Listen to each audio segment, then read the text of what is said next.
नमस्कार मेरे भाइयों और बहनों। तो ये हमारा चैप्टर है अर्थशास्त्र का पहला, जो 2 नंबर का आने वाला है। एक्चुअल में क्या है कि जो नया सिलेबस आपने देखा होगा तो उसमें ये चैप्टर 2 नंबर का है। तो इस चैप्टर को भी मैं एमपी बोर्ड में केवल थोड़ी सी समझ बन जाए और जो मेन क्वेश्चंस हैं, टॉपिक्स हैं, वो जहाँ से पेपर में आ सकता है वो क्वेश्चन या टॉपिक करिए मैंने। इस चैप्टर को आप पूरा पढ़ेंगे तो थोड़ी थोड़ी चीज़ें आपको मदद कर जाएंगी समझने में। तो अभी हम मेन टॉपिक पे चलते हैं। एक्चुअल में देखो, पहले तो इस शब्द को समझ लेते हैं, डेवलपमेंट, विकास, है ना, जो चैप्टर का नाम है। डेवलपमेंट का मतलब है कोई भी चीज़ सुधरना, है ना, या बढ़ना। यानी देखो, जब तक उसमें वृद्धि नहीं होगी, बढ़ेगी नहीं, तब तक उसको डेवलपमेंट नहीं कहेंगे, यानी कि विकास नहीं कहेंगे। विकास यानी कि सुधरना और उसमें बढ़ोतरी होनी चाहिए, ठीक है। तो अभी आप ये चैप्टर आराम से पढ़ते रहना, लेकिन इसमें से जो मेन चीज़ें हैं एग्ज़ाम पर्सपेक्टिव से, वो मैं आपको बता दे रहा हूँ। सबसे पहले यहाँ से औसत आय या प्रति व्यक्ति आय, ठीक है, ये क्वेश्चन बन सकता है। लेकिन इससे पहले आय तो मतलब समझते ही हैं आप लोग। आय का मतलब पैसे कमाते हैं जो अपन लोग, मनी, जो एक दिन में पैसे कमाते हैं। अब एक होती है राष्ट्र की, पूरे देश की, तो वो तो हो गई राष्ट्रीय आय, यानी कि पूरे देश के सभी लोगों की जो आय होगी उसको क्या कहेंगे, राष्ट्रीय आय, ठीक है। तो राष्ट्रीय आय जैसा ऐसा भी कुछ इसमें क्वेश्चन नहीं है, लेकिन अगर बन जाए तो अपन, जैसे मान लो आ गया कि राष्ट्रीय आय किसे कहते हैं, तो राष्ट्रीय आय क्या है, देश के सभी लोगों की आय।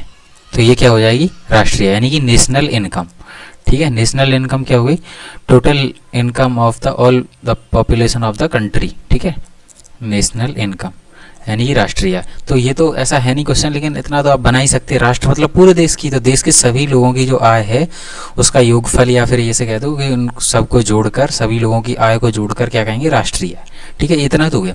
मेन जो क्वेश्चन है कि औसत आय किसे कहते हैं, तो औसत आय क्या है।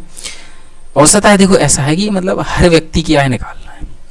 औसत का मतलब तो समझते ही हैं सब, जैसे औसत मैथ में आप लोगों ने पढ़ा होगा कि 1 2 3 4 इनका औसत निकालो। तो इनको अपन क्या करते हैं, जोड़ देते हैं और जितनी संख्या है उससे भाग दे देते हैं। यानी कि 1 2 3 4 संख्या, 4 से भाग दे दिया, 4 3 7 2 9 और 1 10, 10/4 यानी कि 2.5। एवरेज कितना निकला, 2.5, यानी कि औसत। अब हमें यहाँ औसत आय निकाल लें। औसत आय क्या होती है, तो औसत आय भी सेम वही टॉपिक है, वही चीज़ है औसत आय का। औसत आय एक्चुअल में है क्या, देश की जो पूरी आय है, मतलब पूरी आय, पूरी इनकम, टोटल इनकम, यानी कि राष्ट्रीय आय। बात समझ में आई। यानी कि जो देश की कुल आय है, देखो देश की कुल आय को कुल जनसंख्या से, ये अपन एवरेज निकालते हैं, औसत निकालते हैं, उसमें भी तो यही करते हैं ना, भाग किससे देते हैं, पूरी जो संख्या होती है। अभी 4 से दिया था ना हमने, 4 संख्या थी, तो यहाँ सभी लोगों की आय जोड़ रहे हैं तो सभी लोगों की संख्या भी जोड़ेंगे। तो यानी कि कुल मिलाकर ऐसा है, अगर मैं यहाँ राष्ट्रीय आय मिटा दूँ तो यहाँ लिखने में आसानी हो जाएगी, है ना।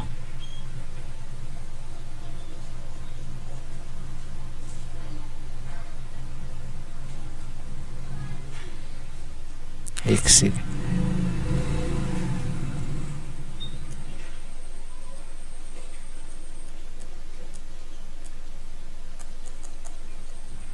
थोड़ा सा कर्सर में इशू आ रहा है। अरे ऐसा क्यों हो रहा है, पहले भी हो रहा था, कोई नहीं, चलो थोड़ा सा देखते हैं। चलो मिट गया, खैर। हाँ, थोड़ा समझते हैं। औसत आय, औसत आय यानी कि देश की कुल आय, है ना, यही तो था। उसमें भाग किसका देंगे, टोटल जो जनसंख्या है, यानी कि देश की कुल जनसंख्या का। बस ऊपर क्या रहेगी, आय रहेगी देश की कुल आय, और नीचे क्या रहेगी, देश की कुल जनसंख्या। इसको ही क्या कहेंगे, देश की कुल आय को कुल जनसंख्या से भाग देकर निकाली जाती है। औसत आय को प्रति व्यक्ति आय भी कहा जाता है। यानी कि आपको 2-3 क्वेश्चन यहाँ से बन गए। एक तो ये कि औसत आय क्या होती है, एक तो ये प्रति व्यक्ति आय क्या होती है। दोनों की डेफिनेशन सेम रहेगी, कोई अंतर नहीं करना है, यानी कि एवरेज इनकम और national income, oh sorry, per capita income, per capita income, दोनों का आंसर सेम रहेगा, ठीक है। एवरेज हो चाहे पर कैपिटा हो, यानी कि औसत आय हो चाहे प्रति व्यक्ति आय हो। अब आपको डायरेक्ट क्वेश्चन बन के आता है एमपी बोर्ड में कि औसत आय को डॉट डॉट डॉट भी कहा जाता है, तो क्या कहा जाता है, प्रति व्यक्ति आय भी कहा जाता है। अगर उल्टा बन जाए प्रति व्यक्ति आय को डॉट डॉट डॉट भी कहा जाता है तो खालिस्तान में क्या भरोगे, औसत आय कहा जाता है। ठीक है, तो ये 2 क्वेश्चन बन गए यहाँ से, और एक तो ये अपना नॉर्मल क्वेश्चन है ही, औसत आय प्रति व्यक्ति आय क्या होती है, तो ये पूरी डेफिनेशन लिखनी है। यहाँ से ये हो गया हमारा क्वेश्चन खत्म। ठीक है, अब थोड़ा आगे बढ़ते हैं चैप्टर में। अब हम यहाँ पर और क्वेश्चन देखते हैं क्या है यहाँ पर। ठीक है, तो यहाँ कुछ, अब ये डाटा याद कर लेना, ये टेबल हर एक याद करनी है। ठीक है, जितनी थोड़ी सी इम्पोर्टेंट है मैं आपको बता दूंगा। जैसे 2021-22 में प्रति व्यक्ति आय यानी कि औसत आय हरियाणा की कितनी थी, 2,64,729, याद करनी पड़ेगी। केरल की कितनी थी, 2,34,435। बिहार की कितनी है, 47,498। तो ये टेबल आप लोग बना लेना, याद कर लेना। ठीक है, इतनी और बढ़िया। अरे बिहार मत काट देना है, पूरा तीनों का याद करना। हो सकता है वो एग्जाम में मैचिंग दे दे और फिर आपसे कहे मैच करो। 2 नंबर का आना है, हो सकता है 2 नंबर का आंसर आ जाए, या फिर 1-1 नंबर की 2 ऑब्जेक्टिव टाइप कुछ आ जाए। तो ये डाटा याद रखना। ठीक है, अब देखो यहाँ पर ये चीज़ें हैं, इनको समझ, ये टेबल समझने से पहले कुछ डेफिनेशन समझते हैं। जैसे ये लिखा है शिशु मृत्यु दर। ठीक है, शिशु मृत्यु दर यानी कि देखो पहले तो क्या शब्द है, शिशु, मृत्यु और दर, 3 चीज़ें हैं।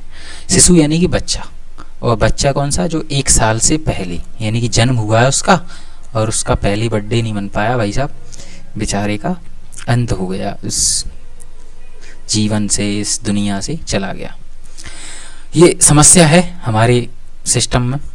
खैर, तो हम ये समझते हैं अगर 1 साल के अंदर, किसी भी साल के अंदर जो बच्चे जन्म ले रहे हैं, ठीक है, जो बच्चे जन्म ले रहे हैं और उनका 1 साल से पहले कितने, 1 वर्ष के अंदर या 1 साल के भीतर क्या हो जाए, उनका मृत्यु हो जाए, तो वो क्या कहलाएगी। और कितने बच्चों में, 1000 जीवित बच्चों में। ठीक है, जैसे 1000 बच्चों ने जन्म लिया, ठीक है, मेरी बात समझो, 1000 बच्चों ने जन्म लिया 1 साल के अंदर। ठीक है, अब आप कहोगे एक ही 1000 लेंगे, 1000 से ज़्यादा भी ले सकते हैं, लेकिन अपन ये जोड़ते हैं, जैसे मान लो टोटल 1000 बच्चों ने जन्म लिया, उनमें से कितने, मान लो 100 बच्चों की डेथ हो गई। वैसे मान लो 5000 मान लो 5000 बच्चों ने जन्म लिया, एक एवरेज मान के चले, तो हर 1000 में से कितने बच्चों की डेथ हुई, हर 1000 में से ये देखा जाता है। ठीक है, तो किसी वर्ष में पैदा हुए 1000 जीवित बच्चों में से 1 वर्ष की आयु से पहले मर जाने वाले बच्चों का अनुपात क्या कहलाता है, शिशु मृत्यु दर। डेफिनेशन क्वेश्चन याद कर लेना, आ सकता है। फिर लिखा है इसके नीचे साक्षरता दर क्या होती है।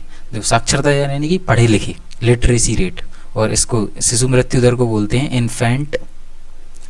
Infant mortality rate. ठीक है, अब साक्षरता दर को बोलते हैं लिटरेसी रेट। अब ये क्या होती है, पढ़े लिखे लोगों की जनसंख्या। तो अब 7 साल से जो बच्चे कम होते हैं ना, 7 साल से कम के, है ना, 7 से कम उम्र के, उनको नहीं गिना जाता। यानी कि 7 साल से ज़्यादा के जो लोग हैं उसमें कितने लोग पढ़े लिखे लोग हैं, ये देखा जाता है।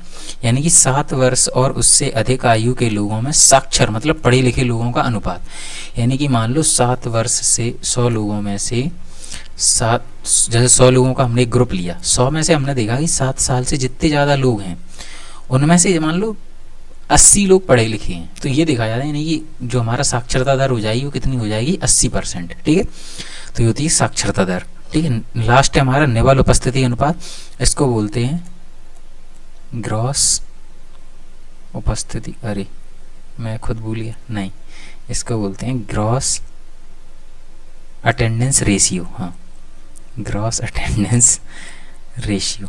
ठीक है, ये क्या होता है, अब जो बच्चे हैं स्कूल जा रहे होते हैं तो उनमें रेशियो देखा जाता है कितने बच्चे स्कूल जा रहे हैं। अब उनकी उम्र भी देखनी होती है, तो 14-15 वर्ष की आयु के स्कूल जाने वाले कुल बच्चों का उस आयु वर्ग के अनुपात में बच्चों के साथ प्रतिशत, मतलब कुल मिला के, जैसे मान लो जो बच्चे हैं 14-15 साल के बहुत सारे, मान लो 100 बच्चे हैं, ठीक, परसेंट निकालने के लिए 100 अच्छा माना जाता है, 100 से अपन कंपैरिजन कर लेते हैं।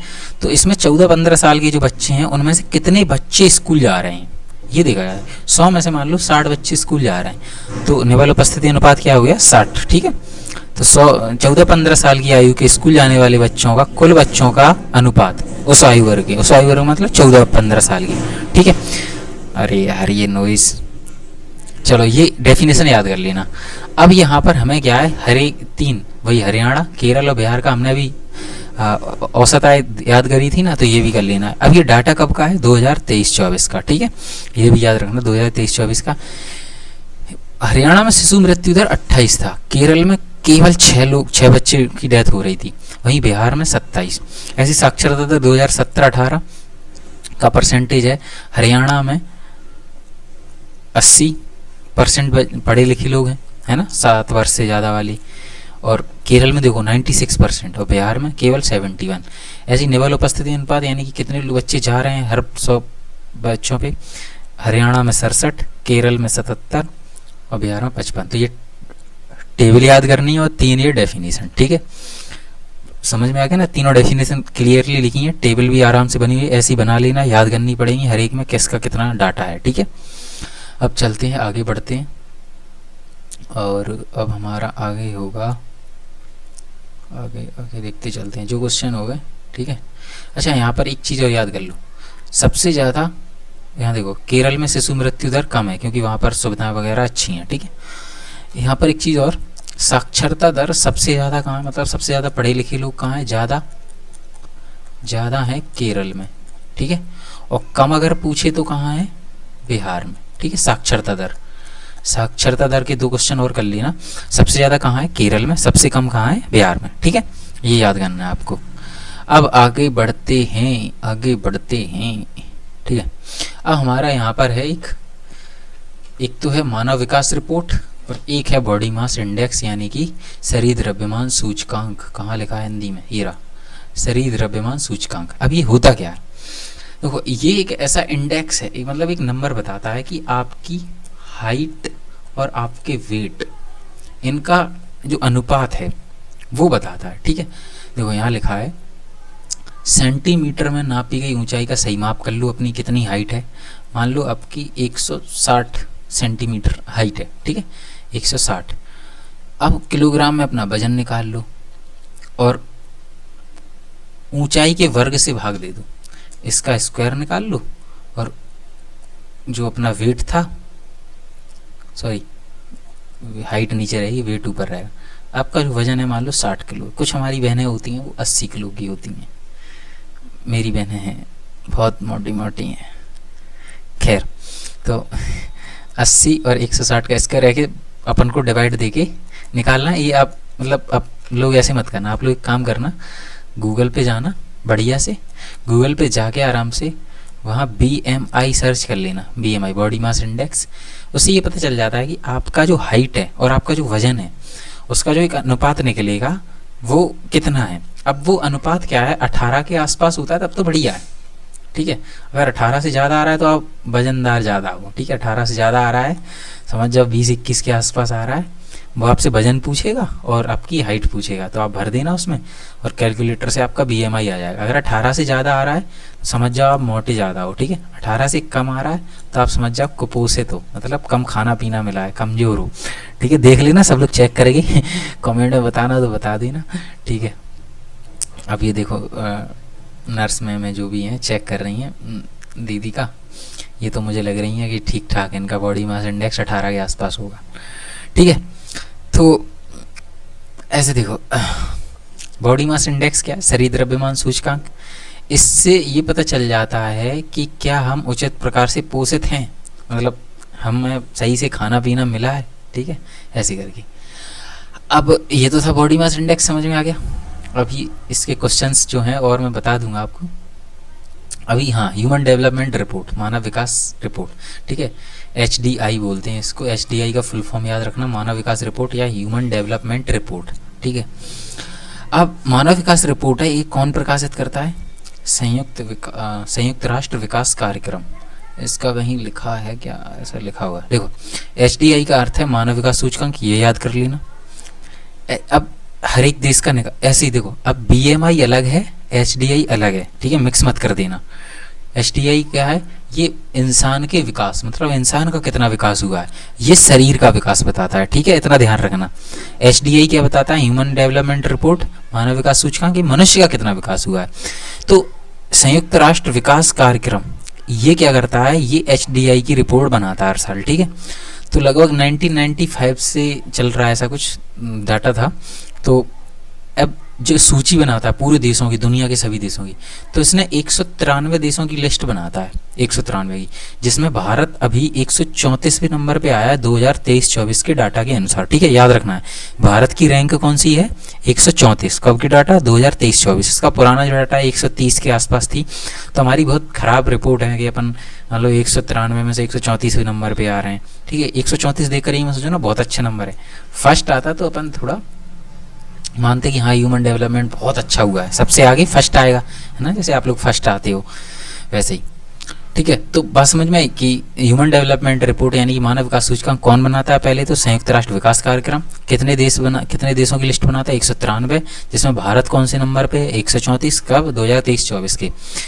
अब देखो, अब इसी में एक चीज़ और है, अच्छा एक चीज़ और, एक लाइन याद कर लेना, प्रति व्यक्ति आय जो भी हमने समझी थी उसकी गणना सभी देशों के लिए डॉलर में की जाती है, मतलब भारत की प्रति व्यक्ति आय कितनी है। तो अभी अपन ने जो भारत सॉल्व किया था, सवाल जहाँ था आंसर शुरू में सबसे पहले, तो भारत की याद रखनी है 6,951 डॉलर, डॉलर का चिन्ह बना लेना या फिर डॉलर ऐसे लिख देना। ठीक है, तो भारत की कितनी प्रति व्यक्ति आय है, 6,951 डॉलर। ठीक है, 2017 के अनुसार, क्रय शक्ति क्षमता के अनुसार, है ना, और डाटा तो 2023-24 का है। अब एक चीज़ और यहाँ है, जन्म के समय संभावित आयु, इसको कहते हैं अपन जन्म जीवन प्रत्याशा। ठीक है, जीवन प्रत्याशा। अब ये क्या होती है, यानी कि हमारा जब जन्म होता है तो हम एक आइडिया लगा लेते हैं कि हमारी जो लाइफ है वो कितनी चलेगी, 60 साल 70 साल। तो भारत की जो जीवन प्रत्याशा है वो कितनी है, 67.7 साल। ठीक है, तो ये सारा डाटा हमें याद करना पड़ेगा, ये अब पॉइंट बना के लिख सकते हैं, क्वेश्चन बना के। तो जो अभी मैं आंसर आपको दिखाऊंगा उसमें अपडेट कर लेना, क्योंकि ये सब पुराने आंसर हो चुके हैं जो मैंने यहाँ पर इस कॉपी में लिखे हुए हैं नोट्स में। यहाँ पर यह डाटा पुराना है, इसमें अभी मैं आपको दिखा दूंगा सारी, लेकिन आपको सारे नए लिखना है। तो देखो, भारत की प्रति व्यक्ति आय कितनी, 6,951 डॉलर, ये लिखना है। जीवन प्रत्याशा कितनी, 67.7 साल है। और भारत की जो रैंक है एसडीआई में, मानव विकास सूचकांक में, 134 है। जीवन प्रत्याशा क्या होती है, जन्म के समय संभावित आयु, यहाँ पर लिखा है जन्म के समय संभावित आयु व्यक्ति की जन्म के समय औसत आयु की संभावना दर्शाती है, कि मतलब हमारी औसत आयु कितनी रहेगी, हमारा जीवन चलेगा। ठीक है, तो यहाँ पर और हम देखते हैं, अच्छा यहाँ पर एक चीज़ और आप नोटिस कर सकते हैं इसमें, कि भारत की जो प्रति व्यक्ति आय है वो देखो श्रीलंका से भी कम है, म्यांमार, पाकिस्तान, नेपाल, बांग्लादेश, इनकी तो अपन से भी कम है। लेकिन भाई साहब श्रीलंका से तो अपनी कम है, श्रीलंका के लोग यानी कि प्रति व्यक्ति ज़्यादा पैसे कमा रहे हैं, अपन लोग कम कमा रहे हैं। भैया ज़्यादा पैसा कमाओ आप लोग। ठीक है, अब हम आगे बढ़ते हैं। देखो, अपन ने ज्योग्राफी में फर्स्ट चैप्टर में पढ़ा हुआ नवीकरण और अनवीनीकरण संसाधन, रिन्यूएबल और नॉन रिन्यूएबल। तो वाटर कैसा है, रिन्यूएबल है ना, और जो भूमिगत जल है, भूमिगत यानी कि जमीन के अंदर वाला जल, अंडरग्राउंड वाटर, वो भी कैसा है, नवीनीकरणीय। ठीक है, ये याद रखना है। तो इसके आगे पढ़ते, इसमें कहीं लिखा है क्या,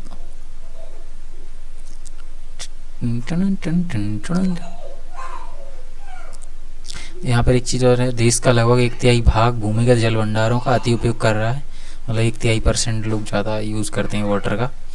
खैर, इसके आगे बढ़ते हैं। हाँ, ये लिखा है भूमिगत जल नवीकरण साधन का उदाहरण है। ठीक है, ये लाइन ऐसे याद कर ली ना।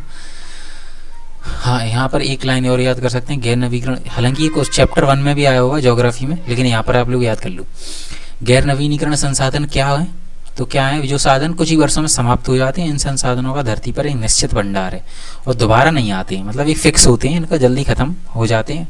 ठीक है, खैर इतना इसमें याद कर लेना। और कच्चे तेल के भंडार, तो हाँ ये टेबल आप याद कर सकते हैं। कच्चा तेल सबसे ज़्यादा कहाँ मिलता है, मध्य पूर्व नहीं, विश्व में टोटल है 1732,000 मिलियन बैरल होता है यार।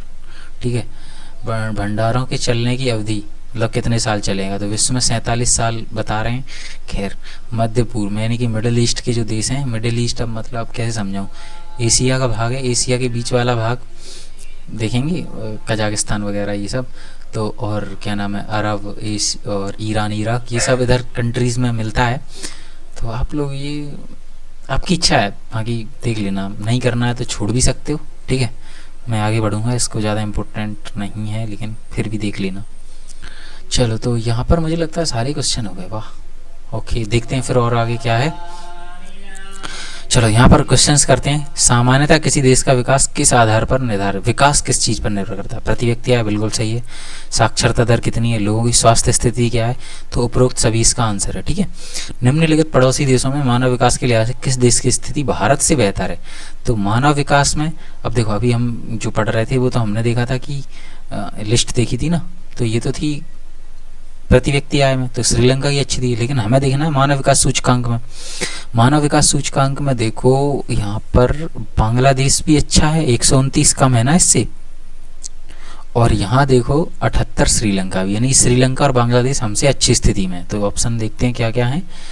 श्रीलंका और बांग्लादेश भारत से बेहतर है, दोनों है यार। वैसे क्या है, ये जो पुराना डाटा था उसके हिसाब से बांग्लादेश है। ठीक है, तो अभी आप बांग्लादेश याद रखना। ठीक है, जो पुराना डाटा था, अब नए डाटा में श्रीलंका और अच्छा हो गया। खैर, मान लीजिए एक देश में 4 परिवार हैं, 4 लोग हैं। ठीक है, 4 परिवार हैं, प्रति व्यक्ति आय 5000, 4000, 7000 और 3000 है। तो चौथे परिवार की आय क्या है ये बताना। देखो प्रति व्यक्ति आय कितनी है, 5000, और 3 परिवारों की आय दी है, चौथे की निकालना है, यानी कि 4000, ठीक है, 7000 प्लस 3000 प्लस चौथे परिवार की मान लो x है, और हम भाग देते हैं कितने से, जितने लोग होते हैं। और प्रति व्यक्ति आय आंसर कितना है, 5000। यही तो है प्रति व्यक्ति आय, यही तो ऐसे ही तो निकालते, प्रति व्यक्ति आय बराबर सभी की आय को जोड़ देते हैं और जितने होते हैं उससे भाग दे देते हैं। तो अब यहाँ देखो 4000, 7000, 11000, 11000 और 3000 14000, 14000 प्लस x बराबर, ये 4 मल्टीप्लाई में चला जाएगा, ये हो जाएंगे तुम्हारे 20000। अब ये 14000 इधर माइनस में आएगा, तो 20 में से 14 गए, कितने बचे, 6000, यानी कि x बराबर 6000। 6000 आंसर इसका हो जाएगा। ठीक है, जिसको नहीं समझ में आया दोबारा देखो। ठीक है, अब देखो इसमें से और क्वेश्चन, हाँ, धारणीयता का विषय विकास के लिए क्यों महत्वपूर्ण है? तो यहाँ धारणीयता वाला आंसर, और क्या है यहाँ पर कुछ याद करने लायक क्वेश्चन यार आ सकते हैं। देखो मैं यार कुछ कह नहीं सकता, लेकिन कुछ कुछ मेन था। देखो विकास की धारणीयता, देखो यहाँ विकास की धारणीयता तुलनात्मक स्तर पर ज्ञान का नया क्षेत्र है। देखो धारणीयता मतलब हमें उसको थोड़ा लंबे समय तक चलाना है। ठीक है, मेन चीज़ ये, यहाँ पर एक बॉक्स में भी लिखा है शायद, है ना, मतलब जरूरी है, डेवलपमेंट तो जरूरी है, जिसमें वैज्ञानिक, अर्थशास्त्री, दार्शनिक और अन्य सामाजिक वैज्ञानिक मिलजुल कर काम कर रहे हैं। ठीक है, ये इसका आंसर लिख सकते हैं। चलो ये थोड़ा पीडीएफ में अपन और आंसर देख लेते हैं क्या क्या। ये देखो अभी करवाया था, उपरोक्त सभी श्रीलंका, अच्छा श्रीलंका है, एक सेकंड मैंने कलर ही नहीं लेता, इसमें उपरोक्त सभी श्रीलंका। एक्चुअल में यार ये आंसर थोड़ा मिक्सअप कर रहा है ना। मानव विकास के लिहाज से किस देश की स्थिति भारत से बेहतर है? अब देखो भारत से डाटा जो अपन देख रहे हैं अभी टेबल में, तो ये थोड़ा यार ठीक करना चाहिए था इनको। 134 है, अब बांग्लादेश भी बेहतर है और श्रीलंका भी। ठीक है, तो यहाँ दोनों आंसर सही हैं। अब बाकी आप देखना। ठीक है, वैसे आएगा नहीं, अगर ऐसा क्वेश्चन आ भी जाए तो फिर क्या करोगे आप लोग, श्रीलंका कर देना और क्या। ठीक है, चलो यहाँ पर 6000 आंसर था। ये तीनों ऑब्जेक्टिव टाइप, साक्षरता दर हमने पढ़ी ली, निवल उपस्थिति अनुपात, HDI पढ़ी लिया। ठीक है, शिशु मृत्यु दर पढ़ी ली, क्वेश्चन था। औसत आय ही प्रति व्यक्ति आय होती है, सही बात है, ट्रू। जन्म की संभावित आयु क्या कहलाती है, जीवन प्रत्याशा। अब देखो 2017 में ये 69 थी ईयर, अब कितनी है 67.7, अब उम्र घट गई है। ठीक है, तो ये नया डाटा ऐड कर लेना यहाँ पे। कलर दूसरा ले लो भैया।